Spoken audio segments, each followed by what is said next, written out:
Em um evento online que vai ser realizado logo mais às 10 horas da manhã, o Conselho Indigenista Missionário, CIMI, vai lançar seu relatório anual de violência contra os povos indígenas.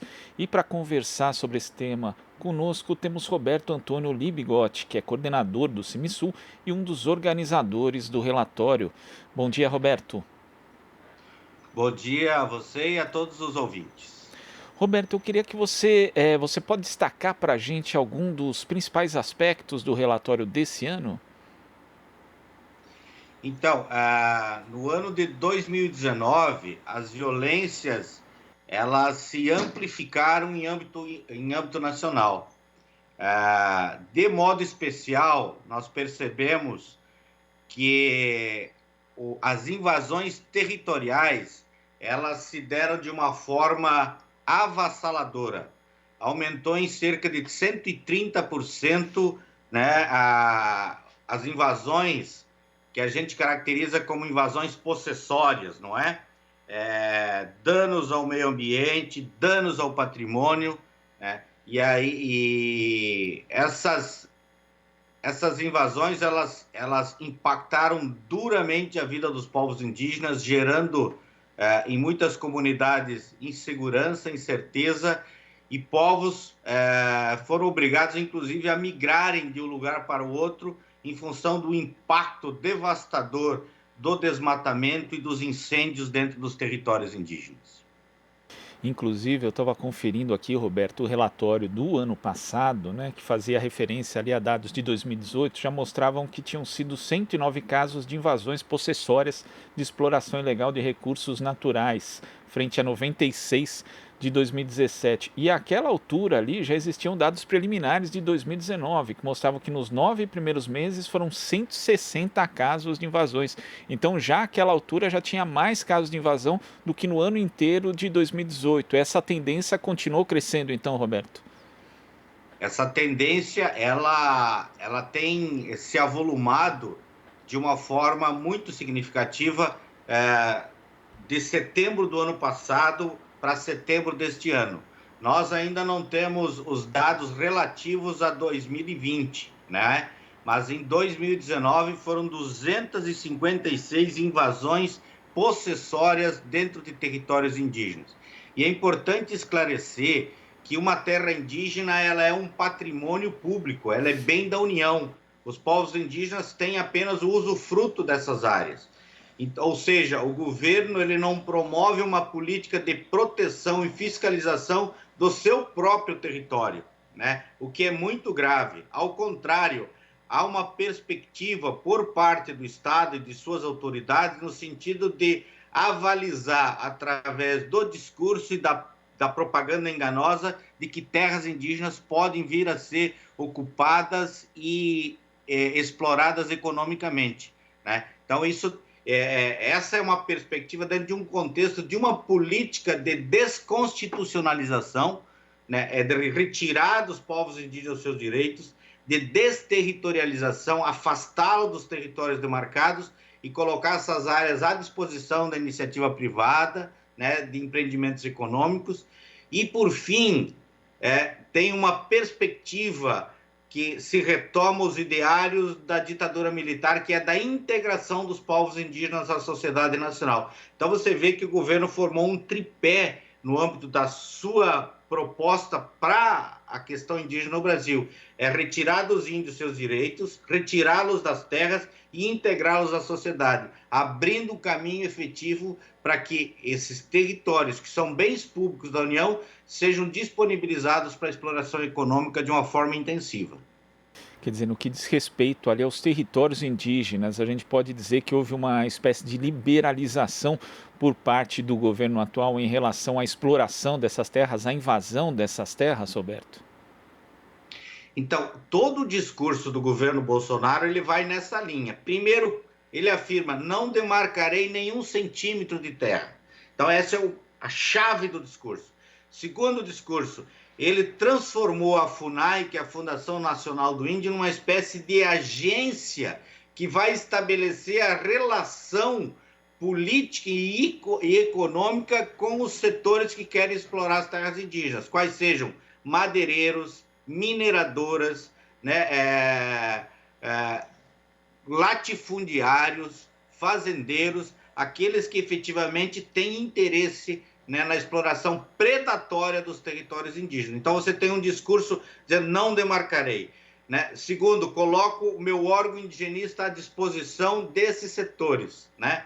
E, por fim, então, tem um incentivo. Nós vimos no ano passado, pelos dados, que foi acionado na Amazônia o Dia do Fogo, ou seja, houve uma combinação de vários interessados na exploração econômica nas terras indígenas de atearem fogo na mata, né? Causando uma devastação sem precedentes na história do Brasil. Esse é um aspecto que eu queria que você comentasse, Roberto, justamente os dados que o relatório traz em relação aos impactos sofridos pelas comunidades indígenas em decorrência dessa devastação ambiental que, em várias vertentes, tem sido recorde, inclusive no Brasil atualmente.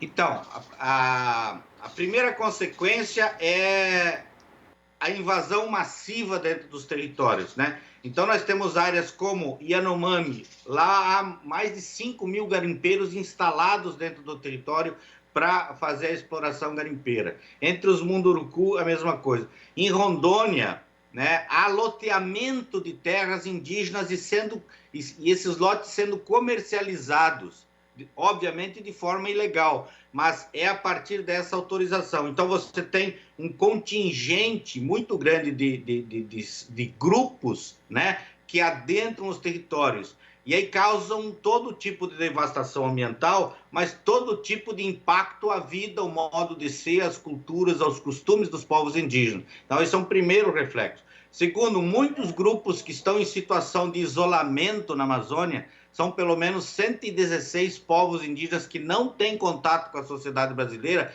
que estão sendo impactados sobre esse avanço descomunal, sem que eles tenham noção do que vem acontecendo do lado de fora. Então, eles são obrigados a migrar de uma região para outra sem orientação, sem destino. Então, a vida desses povos estão sendo duramente impactada e corre-se risco de extinção de vários grupos desses em função desse impacto, né? Então, você tem essa migração interna. E você tem uma outra consequência, que é comunidades, pela insegurança jurídica de viverem na terra e de lá não obterem mais condições de vida digna, de migrarem também para as periferias da cidade. Então, nós temos cidades, por exemplo, no Acre, né, no Amazonas, em que há uma forte densidade, uma densa população que estão se estabelecendo nas margens dos rios próximos das cidades em função desse impacto violento, né? Então, são várias as consequências. E aí você tem desnutrição, mortalidade infantil, porque essas pessoas acabam não recebendo mais nenhum tipo de assistência, nem médica e nem nutricional, né? Então, eles são duramente impactados.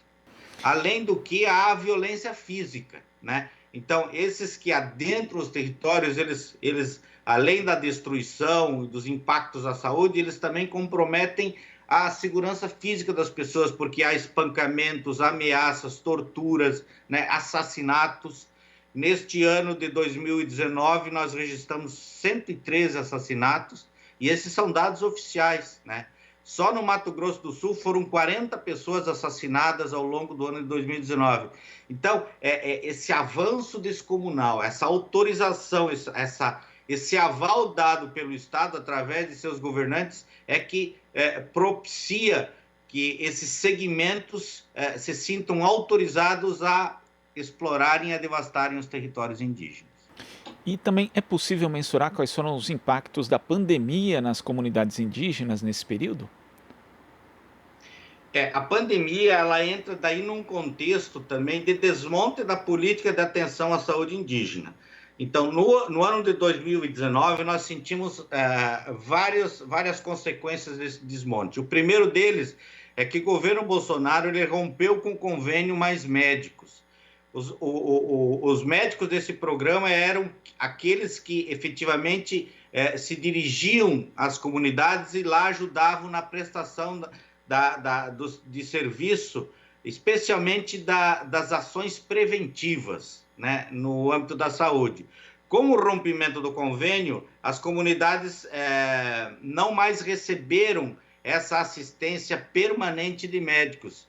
Acabou sobrecarregando as atividades dos agentes indígenas de saúde, que também não tinham as condições adequadas para a prestação de serviço de saúde. Então, você tem um primeiro impacto. Segundo, quando o governo Bolsonaro assumiu, em janeiro de 2019, ele botou sob suspeição todos os convênios que desenvolviam serviço através de organizações da sociedade civil nas comunidades indígenas no âmbito da saúde.